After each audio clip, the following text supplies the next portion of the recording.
Hey up viewers and viewers, my name is General Red Strategist and welcome back to Sir You Being Hunted, episode... Sorry, I'll try that again, ladies and gentlemen, episode 660, whatever number we're up to now, is it 9 or something?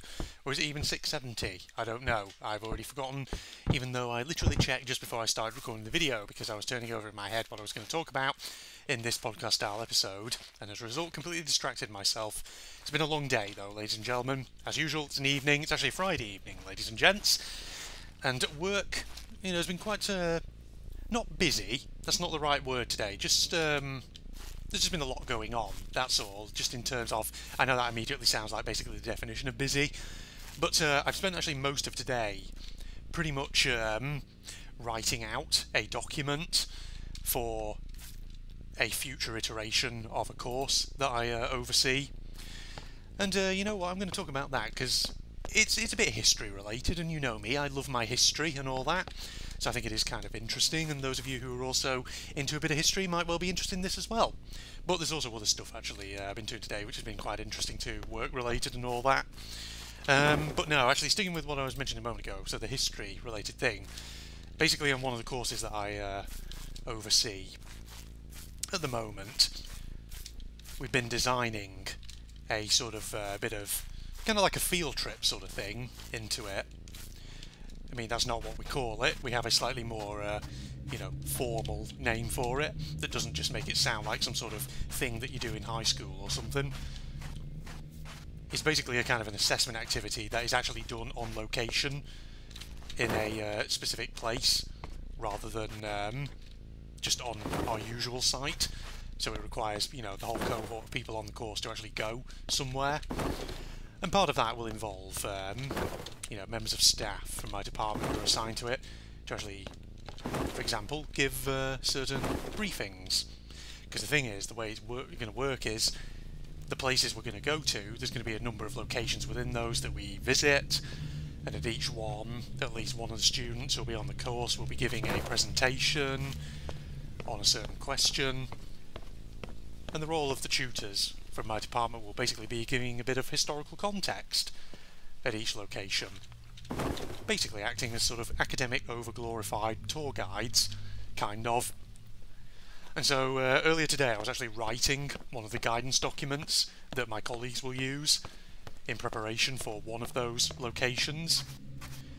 And I'm not going to say exactly where, you know, what location it is, but I will say it's in the city of Portsmouth, which is obviously down the south coast of England and is quite a historical city. I've talked about it before in Sir You Being Hunted, where basically, you know, there's a lot of naval and maritime history, because obviously the course we're talking about has a lot of naval history involved. And yeah, so I was actually writing this section for a set of guidance notes for my colleagues, and I was writing a little bit of, well, not a little bit, quite a lot in fact, to do with historical context linked to that location. And so it was really interesting actually, because I was writing in particular about a war that actually happened in the 18th century, the War of Jenkin. Has anyone ever heard of it? I think it's the kind of war that I think most people probably have never heard of. At least certainly I think my experience in the UK is that, I don't know, I feel like most British people wouldn't have heard of it. Probably because it was an example of a war that did not go Britain's way. Because you know what countries are like, right? In their sort of national narratives, things like that, their national psyche, to put it that way. Stories of great military victory always, you know, tend to take precedence, and people tend to sort of just, you know, conveniently push aside the stories of where actually their country got fucking owned or defeated or whatever, unless the defeat was so traumatic that it had a huge impact on the national psyche, to put it that way. So yeah, so the War of Jenkin was, for anyone who doesn't know, it was a conflict that began in 1739, ran to 1748, and sort of kind of coincided and overlapped with the War of Austrian Succession. And it was a bit of a funny one, because basically it was a war between Britain and Spain, and the apparent sort of trigger for the war was that in 1731 a British sea captain called Robert Jenkin had basically his ship was boarded by a Spanish Coast Guard vessel who suspected that he was involved in smuggling, which he may very well have been. Because apparently, yeah, basically, obviously, Spain, controlled a lot of territories in the New World, particularly South America at that time, and there was a lot of cases of British merchantmen who were engaged in smuggling goods in and out of those territories. And Robert Jenkin, his ship was boarded by a Spanish Coast Guard who accused him of it, and apparently what happened was that during this altercation, one of the Spanish Coast Guard officers basically cut off Robert Jenkin's left ear as a sort of kind of punishment. And at first, for a number of years, this incident didn't really seem to be that significant. But then, in the late 1730s, suddenly it was seized on, and a lot of kind of national fury in Britain was sort of whipped up around it. And, there were sort of politicians in Parliament who were opposed to the government, who were sort of like saying, oh, this injustice cannot stand, even though this was like an injustice that occurred several years ago, and you would have thought that maybe no one would have given a shit. But no, because the thing is, the Prime Minister at the time was Robert Walpole, one of the earliest sort of proper Prime Ministers in UK history, and he was of the Whig Party. And the thing is, he was very much not inclined towards war with Spain. He didn't think it was a good idea, but a lot of opposition MPs in Parliament took the opposite view. They were basically spoiling for a war with Spain, and basically Jenkin's ear was the pretext that they seized upon for doing that, even though Walpole himself didn't want to, and indeed Walpole himself kind of got carried along with it against his will, and sort of ended up having to just kind of declare war because there was such a nationalistic fervour being whipped up.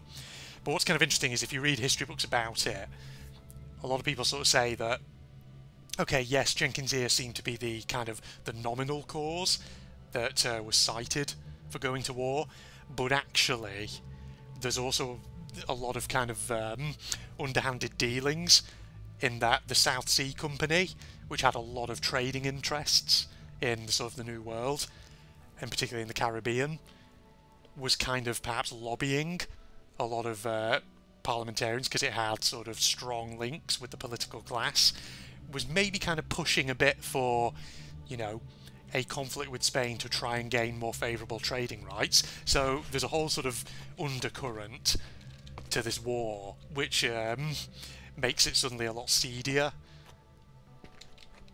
So yeah, basically it was a war that was fought for, on a questionable rationale, basically. And it was a war that, despite some early successes for Britain, ultimately proved very difficult and did not go in Britain's favour at all. Because if you look at, I think, the outcome of the war, it was basically, the outcome was the status quo antebellum, i.e. nothing changed. Nothing was different to before the war. So basically Britain didn't gain anything from it. And indeed, it was a war that kind of risked shaking up Britain's sort of claim to maritime dominance at sea.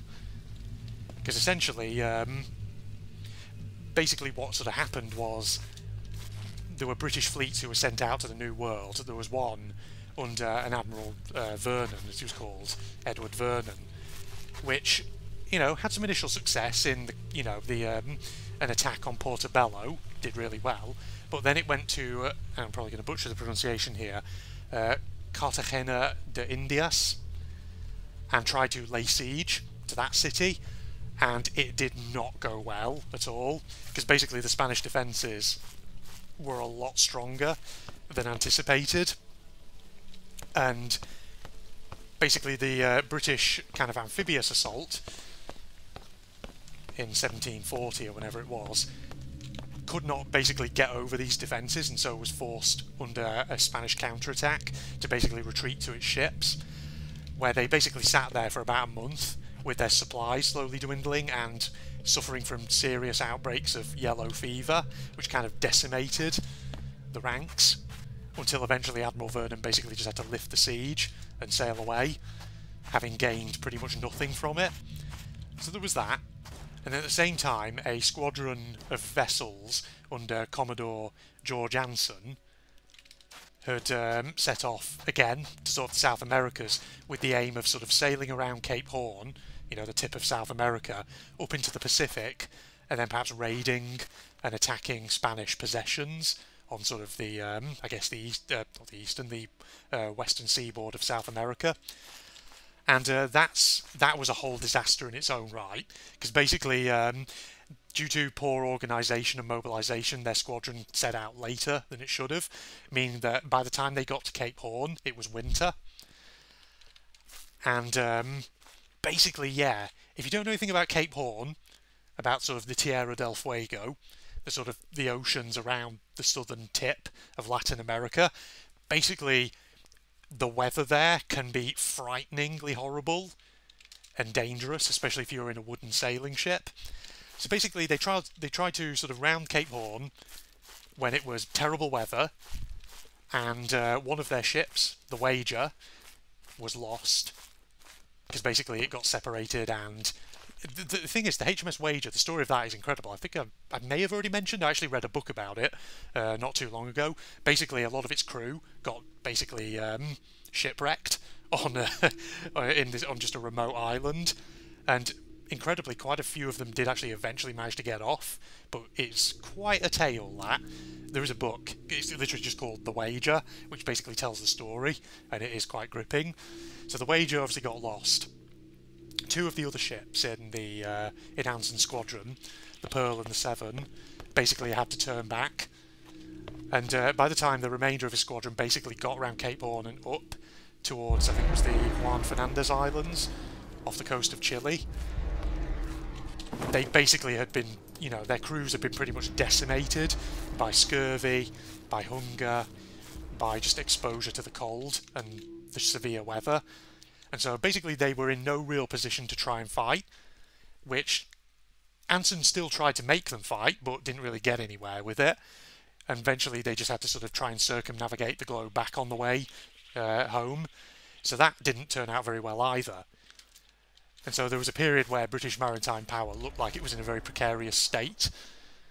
Then in 1744, you had the Battle of Toulon, which was part of the War of Austrian Succession. And yeah, so I was kind of just writing a section on that for this guidance document. And basically, yeah, that was another example of where everything could, you know, everything that could have gone wrong basically went wrong for the British. Because essentially, there was a British fleet under an Admiral Matthews that was trying to blockade a Spanish fleet in the port of Toulon in the Mediterranean. But what happened was the Spanish fleet was joined by a French escort, which, you know, combined, this Franco-Spanish fleet then basically ran the blockade and got out of Toulon. The British fleet tried to give chase, but on the 10th of February, I think it was, 1744, due to bad weather, the British ships basically couldn't form their proper line of battle, so they had to delay their attack as they pursued the Franco-Spanish ships. Then on the 11th of February 1744, when morning came, they resumed the chase and started closing in for battle. But unfortunately, the rear division of the British fleet was not in the correct position. It had fallen behind because it was being led by, I think he was the second in command, a guy called Richard Lestock. And on top of that, Admiral Matthews, who was leading the fleet, basically he hadn't really communicated his intent very well to all of his subordinate captains in his squadron. And so, as a result, when he started running signal flags up his rigging to all his other captains to try and signal, I want you to attack, things like that, his signals were very confusing because apparently at the same time he didn't lower the signal pennants that signified line ahead, as in, you know, just stay together and keep moving. And so as a result, his captains were getting mixed signals, mixed communications, and they didn't really know what to do. And some of them wanted to basically break the line of battle and just get in there and fight, as Matthews kind of did. Other ones kind of held back because they weren't sure what was going on. And so, essentially, it was a disaster. So like some of the British ships broke the line of battle and closed in to try and attack the Spanish ships up close. Other ones held back and just tried to take ineffectual pot shots at long range and didn't really have any effect. And then afterwards, of course, basically the way this battle ended was that the British fleet was unable to stop the Franco-Spanish fleet from getting away, so they didn't win, basically. And so as a result there were basically recriminations afterwards, as you can imagine, back in Parliament, back in the UK government. And so in essence it was kind of paradoxical, because some of the commanders at the time, like Lestock, were criticised for showing no initiative and not getting involved really in the fight. But paradoxically, other captains and commanders in the British fleet, like Captain John Ambrose, I think he was called, had basically been held back. He wanted to actually get stuck in, show initiative, but was told not to. And so it's like this paradoxical situation of where nobody could tell, were they encouraging captains to take their own initiative, or were they discouraging them from doing so and telling them just stick to the line of battle formation and all that. So yeah, there was that. And it was just fascinating kind of writing all about it, because I've heard of the War of Jenkin's Ear, but I didn't really, know too much about it. But it's interesting to sort of read about essentially bits of Britain's naval history that we tend not to talk about, because obviously, when it comes to British naval history, everyone talks about Trafalgar, Battle of Trafalgar, Admiral Nelson's finest hour, the massive sort of defeat of the Franco-Spanish fleet there with unconventional naval tactics and all that. But nobody ever talks about, the likes of the Battle of Toulon, etc. So it was fascinating. But yeah, Jenkin's Ear. Really interesting if you want to read about that, folks. But no, apart from obviously writing that document, other stuff I was actually involved with today, I had a couple of academic integrity meetings with colleagues and students, because unfortunately, and I've talked about this actually before in So You're Being Hunted with Phil, about ChatGPT, ladies and gents. You all know the deal with that, the generative AI that is causing a stir obviously in the educational sphere, because of the fact that increasingly these days we are concerned about students trying to use it to basically write essay answers for them, things like that, which of course we're, very much trying to encourage them not to do, because we find that, as far as we're concerned, that's basically academic misconduct, because in essence you're passing off work that's not been generated by you as basically as your own. And basically on one of our courses recently, we've had a couple of papers, a couple of essays that got turned up with a big AI detection rating, because basically the tool we use for essay submission, Turnitin, which I'm sure many of you have heard of before, it does have a new feature on it that's come out in the last couple of years. It's called the AI detector, and it's supposed to try and sort of pick up if it thinks a paper or an essay looks like it might have been generated with an AI tool like ChatGPT or something. And it's not a perfect tool, like sometimes it will pick up false positives, things like that. But recently we did have a couple of papers that it flagged up, and when we looked at them we definitely thought, oh yeah, something feels a bit suspicious here. It was mainly because, obviously these being academic essays where, you're supposed to do footnote referencing, things like that. Basically, one thing you should be warned about with ChatGPT is that if you try to get it to write an academic essay, what you'll sometimes find is that it basically inserts footnote references to sources that don't even exist. Or, for example, it might take bits of information which are real, such as author names or titles of existing works, but it might sort of mishmash them together in ways that are clearly false, i.e. it might take the name of an actual real-life author and it might combine that with the title of an actual real-life work, but that author may not have actually written that work. And so there are little ways like these that you can tell when something might be AI generated. And on top of that, sometimes you'll just, like I say, you'll get sources that that the likes of ChatGPT basically just make up. So you'll try and Google them and you'll think, I cannot find this source anywhere. does this thing actually exist? And sometimes the answer is no, it doesn't, because it's been made up. But of course, you know, you can't just sort of respond to a student's paper by just saying, oh, you've clearly used AI. Because obviously there could be other explanations. It could be sloppy scholarship, for example, that maybe the student just hasn't referenced very well. And so basically what we've had to do at work a couple of times recently is just organise a couple of academic integrity meetings for papers where we suspect that the student may have used AI.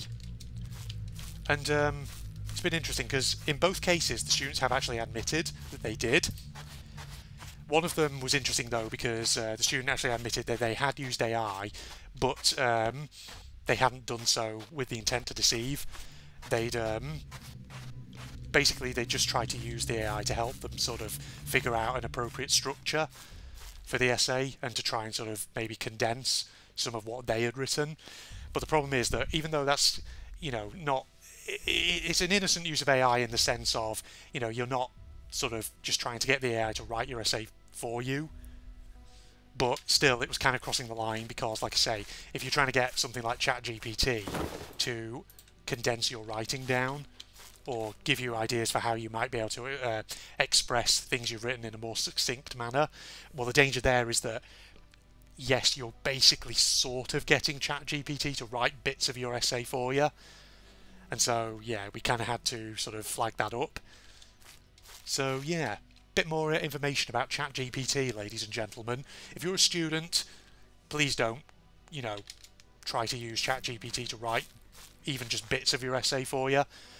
I suppose it's okay if you're trying to use it, to, for example, to propose, say, like an essay structural plan, something like that. But when it comes to actually writing the paper, it needs to be your own words. Otherwise, there's a question of authorship around it. So do bear that in mind. Considering the institution I work for, we are taking it fairly seriously. And like I say, we're not, you know, we're not putting a blanket ban on AI usage, but we are, you know, stating that whilst there are certain very specific uses that might be permissible, there are other uses which we do not think are permissible at all, and which we will flag up if we think it constitutes academic malpractice or whatever. So yeah, that's been interesting today, ladies and gentlemen. I hope you found that interesting, just hearing me waffle on about that. Probably it was boring as hell, you know, and you're probably going to let me know in the comments. You're going to be like, Red, that was the most boring fucking episode of Sir You're Being Hunted you've ever done. Don't ever do that again. In which case, I'm sorry. I'll try and be more exciting next time. Alright, I think it's probably a good place to wrap this episode up then, ladies and gentlemen. So hope you enjoyed. Leave a like, of course, if you did, blah, blah, blah, all that spiel. I get to a point, really, in all my series now where I can't really be bothered doing my proper outro anymore. I know it's funny because, you know, I always mention, obviously, my social media links down in the video description. But it always sometimes feels like I'm kind of doing that sort of cliche, stereotypical thing of like, you know, oh, like, comment, and subscribe, everybody, and all that. And you know what? The more I think about that, the more I just feel like, fuck it, I'm not doing that really much anymore. I'm just going to say goodbye, and if you're interested in my social media links, blah, blah, blah, just check them out below, and all that. But yeah, see you next time, ladies and gentlemen. That's what I'm just a bit concerned about. Unless we can move stuff, and then once everything's moved across, put the tractor beams a bit closer, delete the existing ones and get a bit closer, you know what I mean? Okay, we should be good. Maybe. Looks like a load of stuff is going to get into where we need it to be. Yeah, we're done. Yeah, we're fine. I mean, I didn't really get the mastery stuff, but I did manage to complete the level, which is important. Cool. What do I unlock? Ah, now I can place my own crushers over the water reservoirs. They're now coming into it, are they? Interesting. Oh, is this the water stuff up here? Mineral silos are full.